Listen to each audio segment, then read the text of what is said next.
जय हिंद, वंदे मातरम दोस्तों। Welcome to my channel UPSI Ajay सिवरे।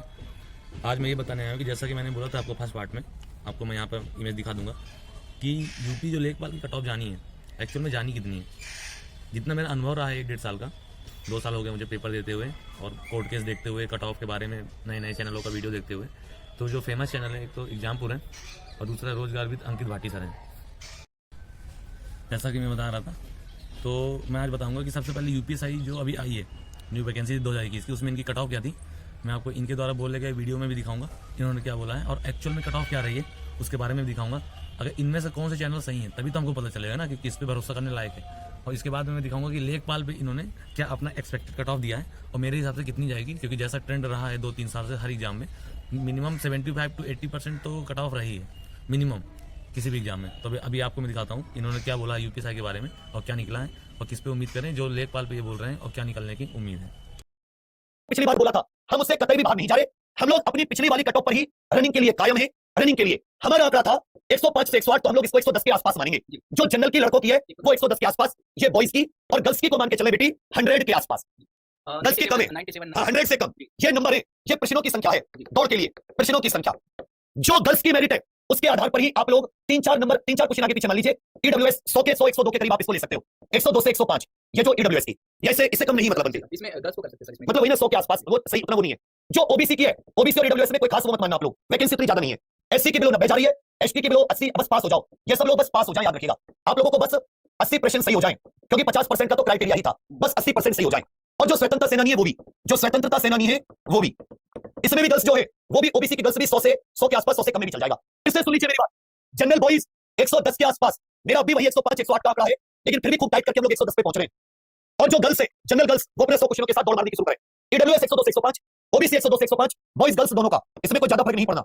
SC 90, लड़के लड़कियों की थोड़ी सी और, अगर आप 85 पे भी हो जाएगा। और एसटी एक्स सर्विसमैन आप 50% प्रश्न भी ठीक कराए, आपका क्लियर है। अब बहुत से बच्चों के 130-140 से ज्यादा भी है, वो टॉपर की लिस्ट में शामिल है। जो असली लड़ाई है वो लड़ाई इन बच्चों की, जिनके 110 से 100 से 110 के बीच में। क्या कह रहा हूं मैं सर? फिर से मैं आपको 60,000 वोटिंग का दिखा देता हूं। ये वोटिंग हो गई है 60,000 और 62,000 वोटिंग का मैं आपको फिर से बता दे रहा हूं। ज्यादातर बच्चों के आप देखोगे 102, 115, 103, 128, और इसका देखोगे 121, इसका देखोगे 96, 99, 94, 92, 102, 118, 123, 131, 103, 139, 121, 143, एससी 91, एक्सी 91, 121। कहने का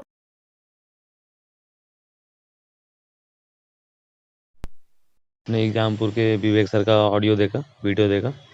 अब एक्चुअल में आपको डीबीपीएसटी दिखाऊंगा कि क्या आप स्क्रीन पे देख सकते हैं। ओपन कैटेगरी में 302 नंबर यानी 121 गई थी कट ऑफ डीबीपीएसटी की, और विवेक सर के हिसाब से 110 मैंने स्क्रीन पे लिख दिया है। और ईडब्ल्यूएस की इन्होंने बताई थी 105 जाएगी, जो कि 114, 115 सेम ओबीसी के लिए भी था। एससी पे इन्होंने बताया था 90 क्वेश्चन में आपको डीबीपीएसटी में कॉल हो जाएगी। ये डीबीपीएसटी की है, फाइनल की तो इन्होंने शायद डाली भी नहीं है। फाइनल की मुझको आरडब्ल्यूए की मिली, जो मैं आगे बताऊँगा। तो ओबीसी और एसटी एससी इनमें सब में बहुत ज़्यादा डिफरेंस आ रहा है। तो यूपीएसआई के केस में तो इनका काम नहीं आया। हम देखते हैं। दोस्तों, आपने देखा एग्जामपुर वाले विवेक सर का जो डीबीपीएसटी के लिए कट ऑफ उन्होंने एक्सपेक्टेड बताई थी, इससे काफ़ी ज़्यादा अंतर करता है। ठीक है, उन्होंने अपने हिसाब से जितना उनका अनुभव था उन्होंने बताया। अब मैं आपको आरडब्ल्यू वाले अंकित सर का फाइनल मेरिट का कट ऑफ और एक्चुअल में कितना का दोनों का कंपैरिजन करूंगा, और कौन कितने डेटा के करीब था, इसका विश्वास हम लोग लेखपाल में कर सकते हैं, उसको भी दिखाऊंगा, और मेरा क्या अनुभव रहा है वो भी मैं आपको बताऊंगा।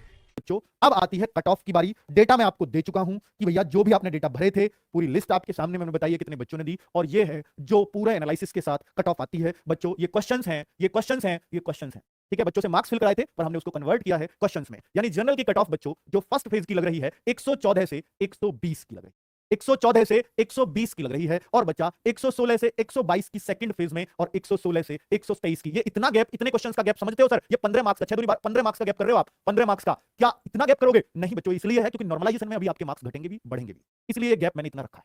ठीक है, तो 114 से 120 के बाद, यानी 120 से ऊपर हर शिफ्ट का बच्चा, हर फेज का बच्चा जनरल में अपने आप को सेफ समझ सकता है, यानी फर्स्ट फेज में सॉरी। और सेकंड फेज में 122 प्लस वाला जनरल का बच्चा, और थर्ड फेज में 123 प्लस वाला हर हाल में सेफ है फाइनल कट ऑफ के लिए, सिर्फ रनिंग के लिए नहीं। क्या सर 116, क्या यहां भी नंबर आ सकता है? हाँ, कुछ शिफ्ट मुश्किल रही है, उनका ये नंबर भी उतना ही सेफ है जितना इन बच्चों का 120 और 122, 123। अब ये कह पाना एग्जैक्ट कि ये शिफ्ट ज्यादा मुश्किल है, ये शिफ्ट में 116 पाएगा, इस शिफ्ट में 117 पाएगा, ये तो भाई कोई भी नहीं कह सकता जब तक नॉर्मलाइजेशन आपका नहीं हो जाए।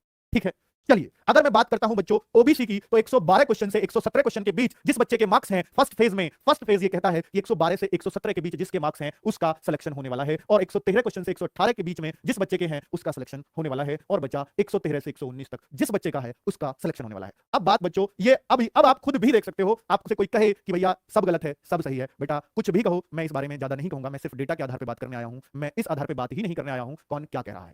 ठीक है, चलिए तो कुल मिलाकर के बच्चों ये मार्क्स आप देख सकते हैं ईडब्ल्यूएस के लिए। ओबीसी से मुझे लगता है कि ईडब्ल्यूएस नीचे जाएगी 1-2 नंबर, एससी 98 से 100 वाला और 99 से 102, 99 से 102। आपने वीडियो देख ली, अब मैं आपको एक्चुअल जो फाइनल मेरिट आई थी उसकी पीडीएफ लगा दिया हूँ, आप देख सकते हैं। और अंकित भाटी सर का कंपैरिजन कर लेते हैं कि जनरल के इनके हिसाब से 123 जानी थी फाइनल सिलेक्शन, पर एक्चुअल में 127 के आसपास गई थी, क्योंकि नंबर 316 के आसपास है, तो जिसको मैंने क्वेश्चन में कन्वर्ट कर दिया।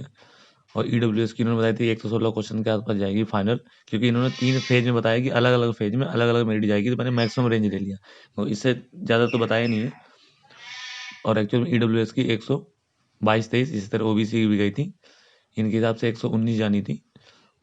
एससी की जो इनके हिसाब से 102 जानी थी, पर एक्चुअल में वो भी 111-12 गई थी। एसटी में आसपास थी, तो मैं ये देखता हूँ कि इनकी भी जो रेंज में अंतर है 5 से 8 क्वेश्चन का आ रहा है अलग अलग कैटेगरी में, तो आप देख सकते हैं कि क्योंकि कंपटीशन बहुत ज़्यादा बढ़ गया है, तो आजकल 70 या 75% में फाइनल मेरिट नहीं जाती है, फाइनल मेरिट जाती है करीब 80, 78 ऐसे आसपास जा रही है। अच्छा, वीडियो एक्चुअल में बहुत ज़्यादा बड़ी हो रही है, इसी में डालूंगा तो 15 मिनट की वीडियो बन जाएगी, तो मैं नेक्स्ट वीडियो बनाता हूँ, उसमें इनका लेखपाल में क्या डेटा था उसको कंपेयर करके फाइनल मेरी तरफ से क्या जाएगा, और उससे ज़्यादा नहीं जाने वाला, ये मैं गारंटी देता हूँ।